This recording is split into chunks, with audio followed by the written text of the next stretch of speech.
तुरंत उठकर बैठ गया और बेहद फुर्ती से चील जैसी नजर से इधर उधर देखने लगा। तभी एक सैनिक आहिस्ता से राजा विक्रम की ओर देखकर बोला,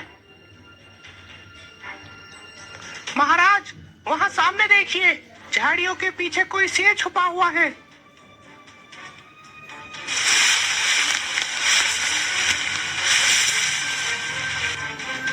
मैं शेर और शेरनी को परखने में माहिर हूँ। झाड़ियों में खड़ा हुआ कोई शेर नहीं, बल्कि एक शेरनी है। महाराज, राजगुरु ने इस जंगल में शेरनी का शिकार करने के लिए मना किया हुआ है। सैनिक की बात सुनकर राजा विक्रम चिल्लाकर बोला, अपनी बकवास बंद करो। माना कि मैं राजगुरु का सम्मान करता हूँ, मगर इतना भी नहीं कि मैं उनके हर आदेश का पालन करूँ। राजा मैं हूँ, राजगुरु नहीं। मैं यहाँ शिकार करने आया हूँ और शिकार करके ही जाऊंगा। इतना बोलकर राजा विक्रम ने अपने धनुष में तीर चढ़ाकर सीधे उस शेरनी के ऊपर वार कर दिया। अचानक एक चीख के साथ वो शेरनी वहीं पर गिरकर ढेर हो गई। राजा विक्रम अपने दोनों सैनिकों के साथ दौड़ता हुआ शेरनी के नजदीक चले गए। तभी अचानक राजा विक्रम और उसके दोनों सैनिकों को अपने सामने का सब कुछ घूमता हुआ सा महसूस होने लगा। वो तीनों बेहोशी की गहराइयों में समा गए। कुछ समय बाद राजा विक्रम ने देखा कि उसके दोनों सैनिक मृत अवस्था में झाड़ियों में पड़े हुए थे। राजा विक्रम अपने दोनों सैनिकों के शव को देखकर आश्चर्य से बोला, इन दोनों की हालत तो ऐसी लग रही है मानो किसी जंगली जानवर ने इन दोनों को चीर फाड़ कर रख दिया हो। अजीब बात है, बेहोश तो मैं भी था, मुझे कुछ क्यों नहीं हुआ। तभी राजा विक्रम ने देखा जिस शेरनी का शिकार उसने किया था वो वहां से गायब थी। अजीब बात है, जिस शेरनी का मैंने शिकार किया था वह शेरनी कहाँ है। तभी राजा विक्रम की नजर ठीक सामने तालाब पर चली गई। राजा विक्रम ने देखा कि उस तालाब के किनारे एक बेहद सुंदर कन्या बैठी हुई राजा को ही घूर रही थी। राजा विक्रम उस सुंदर कन्या के करीब जाकर बोला, कौन हो तुम और इस जंगल में क्या कर रही हो? मेरा नाम जानकी है, मैं जंगल में ही रहती हूँ। जंगल में रहती हो? तुम्हारे माता पिता कहाँ हैं? वो सब छोड़ो, वो तो अच्छा है कि मैं यहाँ पर समय पर आ गई, नहीं तो शेर तुम्हें भी चीर फाड़ कर खा जाता। तुम कहना क्या चाहती हो?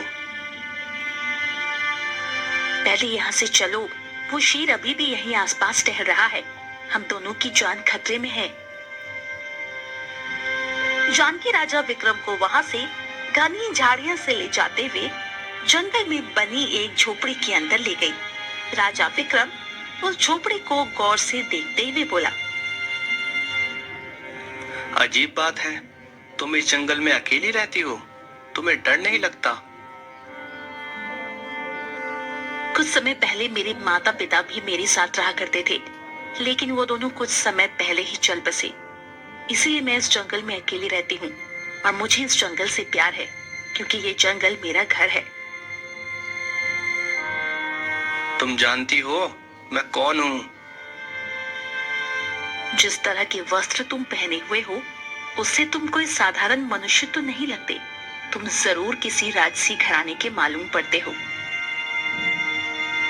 राजा विक्रम मुस्कुराते हुए बोला, मैं जयगढ़ का राजा महाराज विक्रम हूँ। यह जंगल मेरे ही राज्य के अधीन आता है। ये सुनकर जानकी बुरी तरह से डर गई और राजा विक्रम से क्षमा मांगती हुई बोली, मुझे क्षमा कीजिएगा महाराज, मुझे नहीं पता था कि आप महाराज हैं। मैं आपसे पता नहीं कितने बुरे तरीके से बात कर रही थी। तुम्हें मुझसे क्षमा मांगने की कोई आवश्यकता नहीं है। कृपया करके मुझे माफ कर देना महाराज। वैसे महाराज, आप जंगल में क्या करने के लिए आए थे? मैं अपने सैनिकों के साथ जंगल में शिकार करने के लिए आया था और मैंने एक शेरनी के ऊपर तीर भी चलाया था। शेरनी मेरी आंखों के सामने घायल होकर चीखती हुई जमीन पर गिर पड़ी, मगर मैं और मेरे दोनों सैनिक जैसे ही वहां पहुंचे तो अचानक बेहोश हो गए। आंख खुलने पर मैंने देखा कि वह शेरनी गायब थी और मेरे दोनों सैनिक बड़ी ही बुरी अवस्था में मरे पड़े थे। अजीब बात थी महाराज।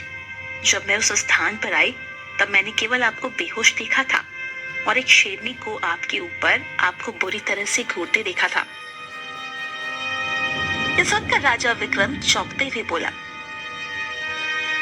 तो क्या उस समय मेरे सैनिक जीवित थे? नहीं महाराज, जब मैं उस स्थान पर पहुंची तो आपके दोनों सैनिक मर चुके थे। केवल आप ही बेहोश पड़े हुए थे और वो शेरनी आपको बुरी तरह से घूरी जा रही थी। तभी मैं हाथ में जलती हुई मशाल लेकर वहां पर पहुंच गई। शेर और शेरनी आग से बहुत डरते हैं ना महाराज, इसीलिए वो आग से डरकर भाग गई। उसके भागते ही मैं तालाब के किनारे बैठ गई और तभी अचानक आपको होश आ गया। राजा विक्रम मंत्रमुग्ध अवस्था में जानकी को बात करते हुए देखे जा रहा था। सच तो ये था कि वो पहले ही नजर में जानकी की सुंदरता पर मर मिटा था। अचानक राजा विक्रम जानकी की ओर देखकर बोला,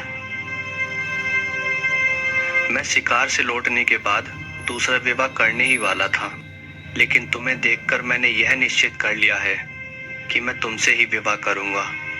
क्या तुम मुझसे विवाह करोगी? ये सुनकर जानकी शर्माती हुई बोली, मैं जंगल में अकेली रहती हूँ। एक राजा की पत्नी बनना सबसे बड़े सम्मान की बात होती है। इससे ज्यादा मुझे और क्या चाहिए।